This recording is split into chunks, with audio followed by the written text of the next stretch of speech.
Friends, ಎಲ್ಲರಿಗೂ ನಮಸ್ಕಾರ. Welcome back to our YouTube channel Nandini Kannada vlogs. ಎಲ್ಲರೂ ಹೇಗಿದ್ದೀರಾ? ಚೆನ್ನಾಗಿದ್ದೀರಾ ಅಂತ ಅಂದ್ಕೊಂಡಿದ್ದೀನಿ. ನಾನು ಕೂಡ ತುಂಬ ಚೆನ್ನಾಗಿದ್ದೀನಿ.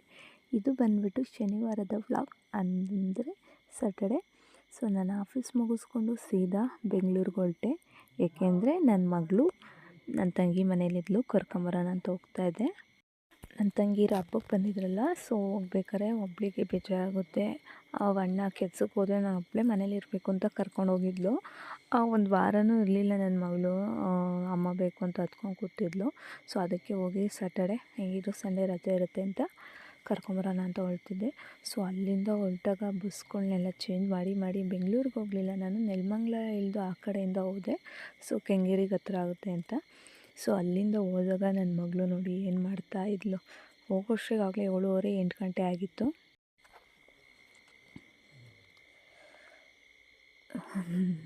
ನಾನು ಫೋನ್ ಮಾಡಿದಾಗೆಲ್ಲ ಅಮ್ಮ ಬಾರಮ್ಮ ಕರ್ಕೊಂಡೋಗು, ಅಮ್ಮ ಬಾರಮ್ಮ ಕರ್ಕೊಂಡೋಗು ಅಂತಲೇ ಇದ್ಲು. ಸೊ ನೋಡಿದಾಗ ಆಗಿದ್ದು ಖುಷಿ ಅಷ್ಟೆಷ್ಟಲ್ಲ. ಸೊ ಎಲ್ಲ ಮಕ್ಕಳಿಗೂ ಅಷ್ಟೇ ಅಲ್ವಾ, ತಾಯಿನೇ ಫಸ್ಟು ಆ ಥರ. ಇದು 10 ರೂಪಾಯಿ ಕಾಯನ್ನು ಯಾರು ಮಾಡ್ಕೊಟ್ಟಿದ್ದ? ಆಯ್ತು ಬಂಗಾರಿ, ಒಂದ್ರಲ್ಲಿ ನಾನು ಹೋಗೋಣ, ಇನ್ನೊಂದ್ರಲ್ಲಿ ನೀನು. ಓಕೆ,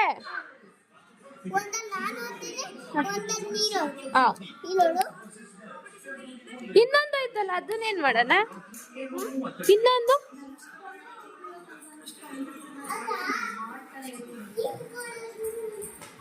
ಇಲ್ಲಿ ಇಲ್ಲ, ಅವಲ್ಲ ಎರಡವೇ.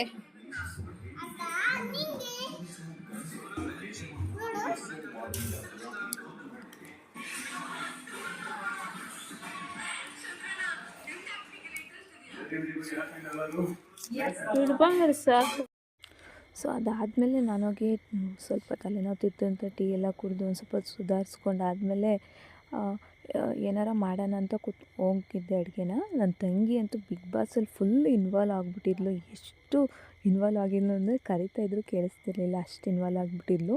ಸೊ ಅದಾದಮೇಲೆ ಚಿಕನ್ ತಂದಿರೋ, ಚಿಕನ್ ಬಿರಿಯಾನಿ ಮಾಡೋಣ ಅರ್ಜೆಂಟ್ಗಾಗೋದು ಅಂದ್ಬಿಟ್ಟು ಚಿಕನ್ ಬಿರಿಯಾನಿ ಮಾಡೋಣ ಅಂದ್ಬಿಟ್ಟು ಎಲ್ಲ ರೆಡಿ ಮಾಡ್ಕೊತಾ ಇದ್ದೆ.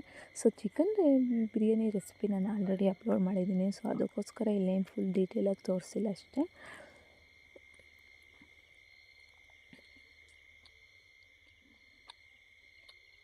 ಸೊ ಅವತ್ತು ಬಿಗ್ ಬಾಸ್ ಬರ್ತಾಯಿತ್ತು, ಗ್ರ್ಯಾಂಡ್ ಫಿನಾಲೆ.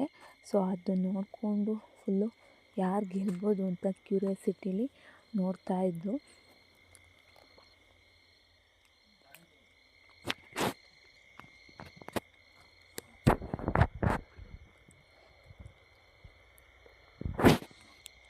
ನನ್ನ ಮಗಳಂತೂ ಫುಲ್ಲು ಬಿಗ್ ಬಾಸಲ್ಲೇ ಇನ್ವಾಲ್ವ್ ಆಗಿಬಿಟ್ಟಿದ್ಲು. ಅವಳು ಏನು ಜಾಸ್ತಿ ನೋಡಲ್ಲ, ನೋಡ್ತಾ ಇರ್ತಾಳೆ.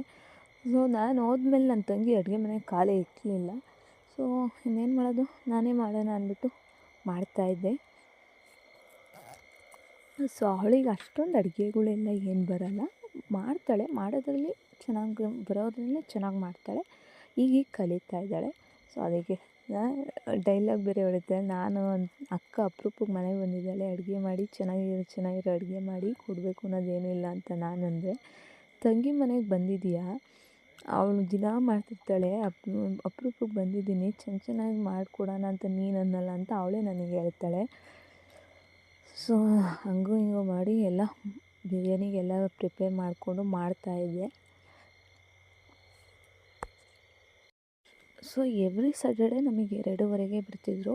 ಸೊ ನಾನು ಹೋಗೋಷ್ಟಿಗೆ 6 ಗಂಟೆ ಆಗುತ್ತೆ ಅಂತ ಅಂದ್ಕೊಂಡಿದ್ದೆ. ಬಟ್ ಈ ಸ್ಯಾಟರ್ಡೆ ನಮಗೆ ತುಂಬ ವರ್ಕ್ ಇದ್ದಿದ್ದರಿಂದ ಓ ಟಿ ಏನಿರಲಿಲ್ಲ, ನಮಗೆ 3:30ಗೆ ಬಿಡೋದು ಆಫೀಸು. ಸೊ ಸ್ಯಾಟರ್ಡೆ ಟೈಮ್ ಮಾತ್ರ 2:30ಗೆ ಬಿಡ್ತಿದ್ರು, ನಮಗೆ ವರ್ಕ್ ಇರ್ತಿರಲಿಲ್ಲ ಅಷ್ಟೊಂದು. ಬಟ್ ಅವತ್ತು ವರ್ಕ್ ಇದ್ದಿದ್ದರಿಂದ 3:30ಗೆ ಬಿಟ್ಟರು. ಅಲ್ಲಿಂದ ನಾನು ಮತ್ತೆ ಆಫೀಸಿಂದ ಬಸ್ ಸ್ಟ್ಯಾಂಡಿಗೆ ಬಂದು ಬಸ್ನ ವೆಯ್ಟ್ ಮಾಡ್ತಾಯಿದ್ದೆ. ಅಂದರೆ ಬಸ್ಗಳು ತುಂಬ ಇದ್ದಾವೆ, ನಮ್ಮ ಗುಬ್ಬಿಯಿಂದ ಶಿವಮೊಗ್ಗ ಬಸ್ಸು, ಹಾಸನ ಬಸ್ಸು ಇವೆಲ್ಲ ಬರ್ತಾಯಿರ್ತವೆ. ಬಟ್ ನನಗೆ ಫುಲ್ಲು ಬೆಂಗಳೂರಿಗೆ ಬೇಕಿರಲಿಲ್ಲ, ನೆಲಮಂಗ್ಲಕ್ಕೆ ಬೇಕಿತ್ತು.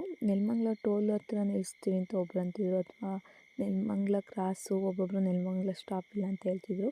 ಸೊ ಈ ಥರ ಆಗಿ ತುಂಬ ವೆಯ್ಟ್ ಮಾಡ್ತಾಯಿದ್ದೆ.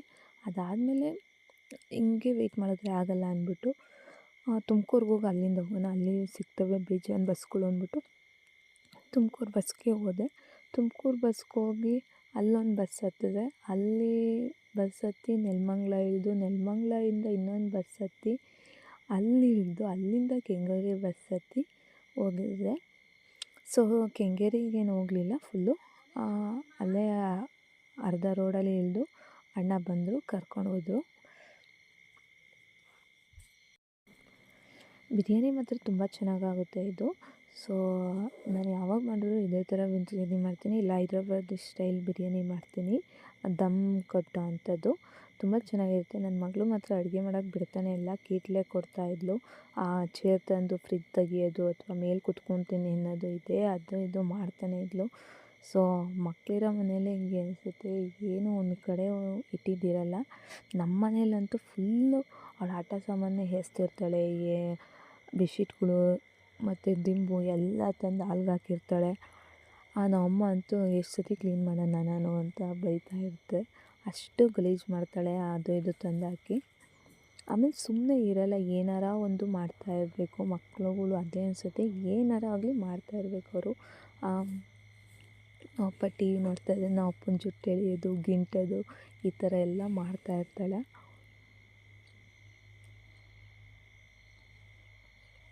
ನನ್ನ ತಂಗಿ ಚಿಪ್ಸ್ ಕೇಳ್ತಾಯಿದ್ರೆ ಕೊಡ್ತಾಯಿಲ್ಲ, ಇಲ್ಲ ನನಗೆ ಬೇಕು ನಾನು ಕೊಡೋಲ್ಲ ಅಂತ. ಸೊ ನನ್ನ ಮಗಳು ಏನಂದರೆ ಒಂದು ವಿಷಯದಲ್ಲಿ ಏನಂದರೆ ಅವಳ ಹತ್ರ ಇರೋದನ್ನ ಯಾರಿಗೂ ಶೇರ್ ಮಾಡೋಕ್ಕೆ ಇಷ್ಟಪಡಲ್ಲ, ಎಲ್ಲೋ ಒಂದೊಂದು ಸರಿ ರೇರು ಇಷ್ಟಪಟ್ಟು ಶೇರ್ ಮಾಡೋದು. ಸೊ ಇದೆಲ್ಲ ಆದಮೇಲೆ ಬಿರಿಯಾನಿ ರೆಡಿ ಆಯಿತು, ಊಟ ಮಾಡಿ ಮಲ್ಕೊಂಡು ಬಿಗ್ ಬಾಸ್ ನೋಡಿ. ಸೊ ಇಷ್ಟೇ ಫ್ರೆಂಡ್ಸ್ ಅವತ್ತಿನ ವೀಡಿಯೋ. ಈ ವಿಡಿಯೋ ಇಷ್ಟ ಇದೆ ಲೈಕ್ ಮಾಡಿ, ಶೇರ್ ಮಾಡಿ, ಕಮೆಂಟ್ ಮಾಡಿ ಆ್ಯಂಡ್ ಪ್ಲೀಸ್ ಸಬ್ಸ್ಕ್ರೈಬ್ ಮಾಡ್ಕೊಳ್ಳಿ. Thank you so much.